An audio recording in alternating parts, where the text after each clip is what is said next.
don't need a pilot. No. We don't need a pilot. Whew. I'm JB. I'm Nada.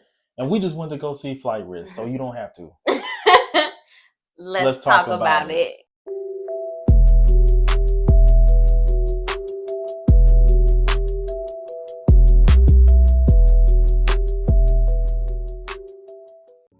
Okay, so Flight Risk was directed by Mel Gibson, who won an Oscar for a Braveheart. So you don't really know how that translates with this. No, because this one wasn't there. But you doing, Mel? Yeah, it was directed by Mel Gibson, and it was starring Mark Wahlberg, Michelle Dockery, and Topher Grace. And those are pretty much the only characters in this film. That you really see. Yeah, it all takes place in the plane. So, yeah. Yeah, all right. I mean, I think they can kind of tell already by our disposition, but right out of the movie theater, tell me what you think about Flight Risk. This movie was terrible. It was cringy. It was bad. I did not like it. The dialogue was bad. There was so many plot holes. It was just stupid. I would not recommend going to see this. I probably wouldn't even watch this at home. This is definitely bargain bin, like a Schnucks DVD that costs $4 or $5 film. I wouldn't do that. I don't know. I think Mark Wahlberg just needed a check. He just needed to pay some bills, so he accepted. I think he just was trying to do something for fun or something, like, I don't know. But I wholeheartedly agree, except I would not buy it in a bargain bin either. It's going to be free to stream somewhere. You already pay for that service. Don't spend the $5 to go see it. I just think, for me, it was a pointless movie. It was a pointless movie. We had such high hopes. When we first saw this trailer, I was like, oh, this is going to be good. And I mean, they tell the main point, the most important point in the trailer, right? So you already know, oh, Mark Wahlberg isn't who he's supposed to be. And you think like, oh man, it's about to be this good drama. It's about to be all tense. And you kind of see in the trailer, he playing a villain you like, or antagonist. Yeah. And you're like, okay, this is probably going to be kind of good. Maybe we're going to have some fun. He's going to do some villainy stuff. It's just stupid. It's just dumb. It just was. Yeah. No. All of the stuff that they try to do to create tension, they try to do some stuff off screen to create tension. They try to give you characters that you're like really, really are supposed to care about, and you don't. You don't care. Stuff happens with them, and it's not impactful. And it was just like, why'd y'all make this movie? Yeah, like what am I watching? Yeah. Why am I here? Like, earlier you mentioned to me, or you told me that Mark Wahlberg shaved his head because we thought it was a ball cap. So y'all seen the trailers? Yes. He's wearing what looks like a ball cap. But no, that he actually shaved his head every day to keep that horseshoe that horseshoe look on his head. And that was surprising. And it's like, you shaved your head for this. You walked around looking like you was looking. Yeah. For this movie? Yeah. I don't know who suggested that him looking like George Costanza was worth it, but it wasn't. It was not at all. So, yeah. I think you guys just watch this review and you're going to be good. Yeah. And you're going to feel like, I got enough. I got the gist of it. I understand why it feels hollow, because it feels very hollow. I mean, it's not like the worst thing I've ever seen or anything like that, but it's just like pointless. Y'all didn't need to make this movie. No. At all. No, yeah. I think that's it, y'all. Save your coins. And I mean, we're about to go into the spoiler section, but it's really not it. I don't even want to call it a spoiler section. It's just the overall. If you just wanted to know what happened in the movie. Yeah, it's not really. We're about to tell you exactly what happened in the movie. Yeah. So you don't want to hear the play-by-play of the movie. This is your cue. spoiler alert. You can go ahead, exit the video, and stay tuned, everybody who wants to have a discussion about this pointless movie. So, the movie opens up, and it opens up at a motel in Alaska, the middle of nowhere, kind of little setup. Mm-hmm. And you see, what's his name? Topher? So the actor's name is Topher Grace. Mm-hmm. He's playing Winston, who is supposed to be like an accountant for this crime boss named Moretti. Yeah. So he's in this motel room, and then Madeline, played by... Michelle Dockery. Yes. Who also played in Downton Abbey. And we love her. We love her. In Downton. We love Downton Abbey. Yeah. We love Mary. We do. So, okay, we'll apologize. If we keep calling this woman Mary, it's because we know her from Downton Abbey. So, but in the movie, her name is Madeline. Madeline, right. Anyway, she's a U.S. Marshal. She comes busting in the motel room, and they apprehend him. So, I think next, they kind of set it up where she gets the plane, and like, what's the plan? So essentially, the objective of the movie is that they're trying to move him. So he's a witness. Now he's a witness. In this, to crimes that this crime family committed, the Morettis. Mm-hmm. And they essentially just want to get him there safely to testify to, I believe it was... they were trying to get to Anchorage. So they were trying to get him there safely to testify. So... Yeah. She essentially got him a small plane. Mm-hmm. They're trying to get him there safely, and that's pretty much the whole film. Like, as far as the plot, anyway. Yep. It's like they flipped him. He's a witness now. He's going to tell on all of them. So get him there safe. And then you get introduced to Mark Wahlberg's character, which we know him at that point by Daryl. Right. So we think Daryl's the pilot. And he's got this country little accent, this terrible haircut, but whatever. Mark was bored. Yeah, it was bad because when he came in with the accent, I couldn't even take it seriously. No, I'll tell you what, I've been down here, out there, out here. I'm like, no, please stop. Yeah, it was terrible. But so they go on, they take off or whatever, and Madeline notices he has like a scratch on the back of his neck. And she just kind of peeped in, didn't say anything about it. She just kind of played it. And then this is what he said, occupational hazard. I said, oh. Occupational hazard. I said, please, Julian Mark, is good at accents. Stop. Maybe we'll see other things so y'all can see how good he is. But yeah, so take off. Right from the jump, you see that there's some issues, right? So they put on the headset, but then they realize, the GPS isn't working. Mm-hmm. And he's like, I fly this all the time. It's okay. So they have their headsets on, and Winston realizes, nobody can hear what I'm saying. Mm-hmm. So another thing that you'll see is that the comedic relief of the film is supposed to be Winston. He's just being very sarcastic. He's in the background like, oh, I just love how you look. And then you got to do that because I don't have the country accent. Do it. You got to say it. I don't know what he said, though. Something country. By now, we'd be married and living in the bayou by now. Anyway, so Winston... He's silly. You probably mad at me for that. Winston. I don't know what he said exactly. I didn't care. I'm just saying. No, I didn't care enough to remember this quote. Winston is supposed to be like making fun of them and stuff like that. The plane is taking off and it's a whole lot of turbulence because it's a little small charter plane. Yeah, passenger plane. Yeah. And so with all of this turbulence, eventually you see the pilot license start to fall out from the seat of the pilot. Mm-hmm. And what does he notice?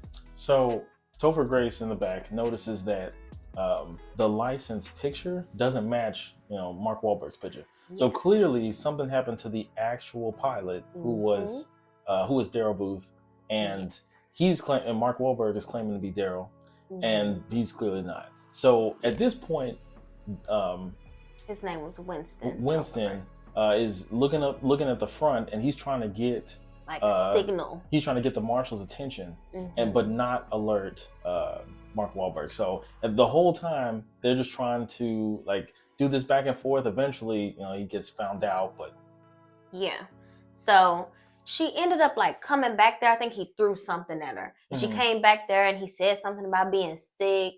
And so now she's on more of alert. I think she noticed some blood on. We're just gonna call him Not Daryl. Okay, right. She notices some blood on Not Daryl's clothes, and so now she's starting to feel like something isn't right. And he tells a story that she like catches him in a lie, and he sees her catch him in a lie, so they break out and they start fighting. Yeah. While he's flying this plane, they start to fight. You think he's gonna get the upper hand, but eventually, Madeline gets the upper hand, knocks him out. Oh no, she tases him. She tases him for like 30 or 40 seconds. So long. Which is insane. I thought she should be dead by now. I don't understand how tasers work, I guess. But like to the neck. Yeah. Like, but like for 30 or 40 long seconds. Like I don't know how he was still alive after that, but okay. Yeah, but it's a movie. He was still alive. So they tie him up, but they can't kill him because they need a pilot. But the problem is they mention we should keep him alive. We can't kill him because, like she said, we need a pilot. Y'all need a pilot. At the same time, Winston's like, well, he probably won't help us. He probably won't help us fly the plane. So, I mean, you might as well kill him. Yeah, if he's not going to be no help or no service to y'all. Yeah, but they don't. They keep him alive. So, she realizes, all along, I've had this satellite phone, and I could call to get some help.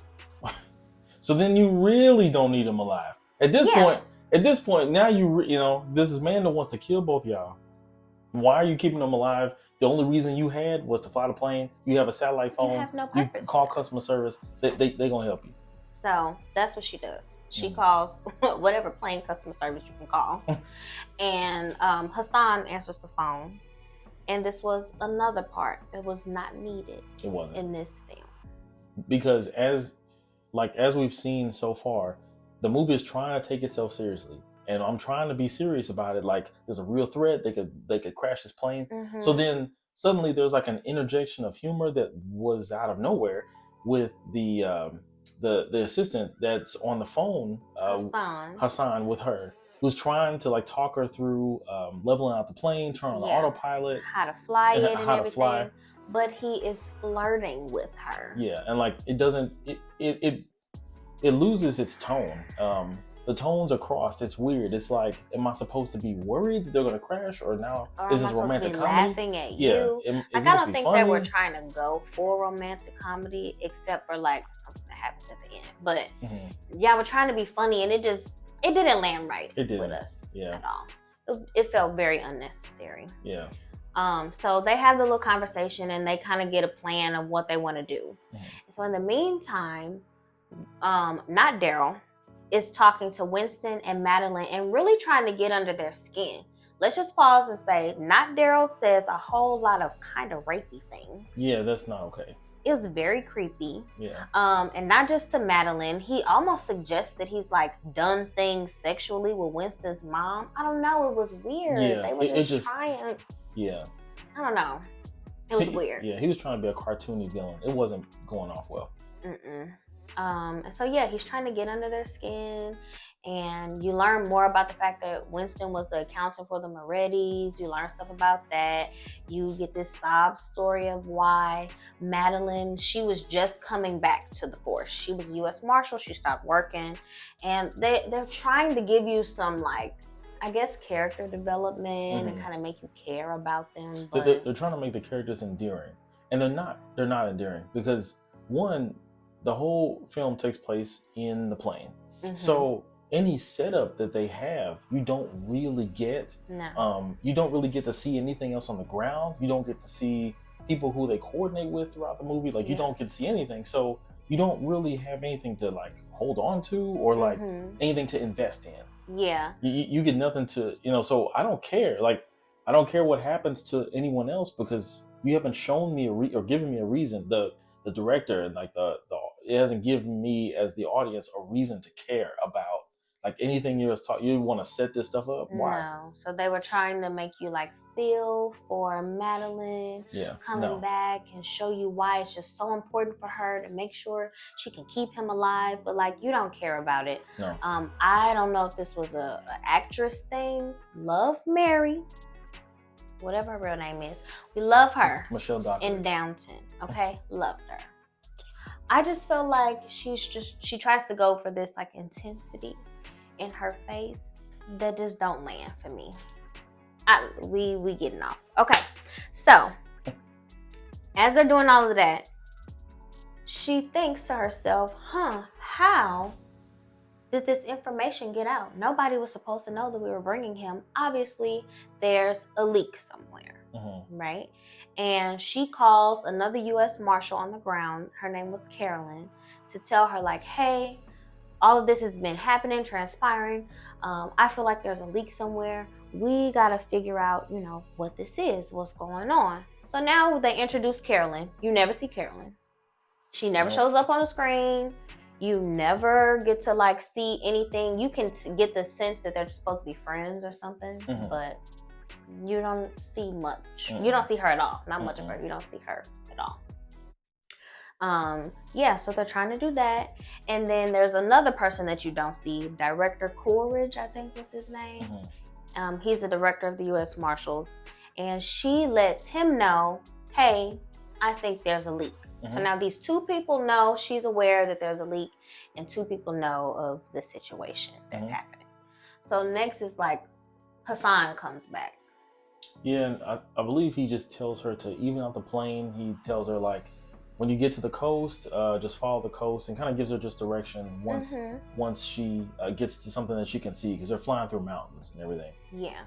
And then you realize, oh no, we're going to run out of fuel. It was like all of the things that could happen in every single airplane crash kind of movie. Yeah. Oh no, we don't have enough fuel to land the plane. Yeah. So now she has to watch how fast she's going to make sure she has enough fuel to get the plane landed. So at that point, Winston is talking about what he did for the Morettis. And he mentions like, oh, I used to handle all their finances, and there were some transfers that went back and forth from this place in Massachusetts. Now, earlier when Madeline was on the phone with the director, he mentioned, oh, well, you can call me here in this random place in Massachusetts. The Moretti family had been paying the U.S. Marshals, and they were like working together. So Winston realizes, oh, these payments that I was making to this bank in Massachusetts is actually to the director. And then you see that the director's a leak. Yes. That's essentially it. You see that the director's a leak, and now he knows that they know about a leak. Right. So she's freaking out at this point, and she's got to call Carolyn and apologize. To call her back. Yeah, she tries to call her back and apologize, but Carolyn don't answer the phone at this point. The director answers her phone, and he's like, hey, so sorry to let you know, but Carolyn just got hit by a car, and she's dead. And clearly, she knows, the marshal knows that it was set up by him, so that to cover his tracks, cover himself up. Yeah. So again, that was supposed to be a moment that was like super impactful. She realizes her friend was dead, but it's like we didn't know her, we didn't see her. I think that this film could have done way better had they given it a little bit of time. And also just like showed us what was happening on the ground. If we would have seen them try to figure out who the leak was and all of that, I think it would have been more interesting. Yeah. You think so? Yeah. I think that like there were certain elements that could have been taken from other things that could have made this better. Yeah. There was a movie called Playing with Gerard Butler. There's sort of that transport, like we're on a plane, we're transporting a prisoner type thing. They could have taken elements from that. That worked. Or there was a TV show on Apple TV called Hijack, where there was basically like a terrorist plot on a plane, but they showed us what was happening on the ground. So we cared about his family on the ground. We cared about other things. So here, they only show us what's on the plane. And I feel like that it doesn't give us enough to like root for anything or root for anybody. Like it's just and even the three people who are on the plane, I really only like them because I like them as actors. I don't like them as characters in this movie. Like they're terrible characters in the movie. Mm-hmm. So I don't know. I feel like it could have done something. We were excited again. We were excited about this movie, and the premise of all of it could have been really, really good, but dropped the ball. Yeah. So in the meantime, while not Daryl was having these conversations and all of these things were being revealed, he had been secretly cutting himself free. Mm-hmm. So he jumps up, he has a knife, and he comes and he stabs Winston, and then he tries to choke Madeline, but she ends up taking the knife out and cutting him. She shoots him with a flare gun, and then knocks him over the head. He still doesn't die, by the way. No. Knocks him over the head with a fire extinguisher. And still not knocked out. And he's still alive. Okay? Still alive. So tie him up all over again. And now with Winston being stabbed, they're like, oh, we really got to hurry up and land this plane. Mm-hmm. And Hassan is on the phone and is like, no, you need to practice and you need to do this and that. But Madeline is determined. She's determined. She's going to land this plane. And he is not going to die. She also says a lot of cheesy one-liners throughout the movie that just don't land. Yeah. So, she's trying to get a hold of them. We already saw her tell Coolidge, like, I know you did this, and you're not going to get away with it, and yada, yada, yada. She calls them out. Eventually, they're picked up on radar because, again, we told you GPS wasn't working, and then nobody could find this plane. But they're picked up, and now they're getting ready to finally land the plane. So they're trying to land the plane at this point. Hassan is kind of helping them out. Of course, not Daryl escapes again. Very painfully. Yeah, breaks his hand. Didn't he break his thumb? Yeah, he had to because he pulls it out of like handcuffs. Yeah, so he broke his thumb. So that was gross to see. But they're going down. Their landing gear flies off. The door flies open, and he flies out the plane. Out of the plane. And then he gets run over by some of the ambulances that are coming to the scene. So he's dead. So gone. Like big dead. Like, not getting back up. And then basically at the end, they land the plane. Winston is barely alive. The marshal gets out, and she sees the assistant who was helping her, Hassan, and like I don't know if they were trying to make it seem like she was trying to flirt as well, or she was attracted to him. It was when she got out of the plane, sus checked her hair like a crashed plane, but you act like you're going on a date, but this plane is crashed. It was dumb. So she gets out. Her and Hassan see each other and they smile, and he starts to like, yay, we did it. And in the background, very mysteriously, somebody walks behind Hassan and goes over to the ambulance that Winston is in, closes the door, but Madeline picks up on it. Yeah. And so she goes over to the ambulance, she opens the door and sees that someone's trying to suffocate Winston still. Bag over his so head. She kills the paramedic who was part of the crime family. And then she says a cheesy one-liner. And then she says, it's not over, but you are. And then the movie ends. So again, don't go see this. All right. 10 out of 10. Or out of 10. Oh my God, he's gonna kill me. Okay, I'm giving it a 2. Out of 10. 2 out of 10. 2 out of 10? 2. Yeah. Only because I like I like Madeline from other things, and I like Mark Wahlberg. Yeah. That's do like Marky Mark. Do like Mary, love Downton. Yeah. But we're gonna give this a 2 out of 10. A 2. Don't waste your time. It's okay. Yeah. When it streams, put it on in the background while you clean. Yeah. And that's about it. Thanks y'all for watching our review. Thank you. Stay tuned. Make sure you like, comment, subscribe. If you go see it, tell us what you think. Yeah. Tell us what you hated the most. And we'll see you guys on our next video. All right. Later.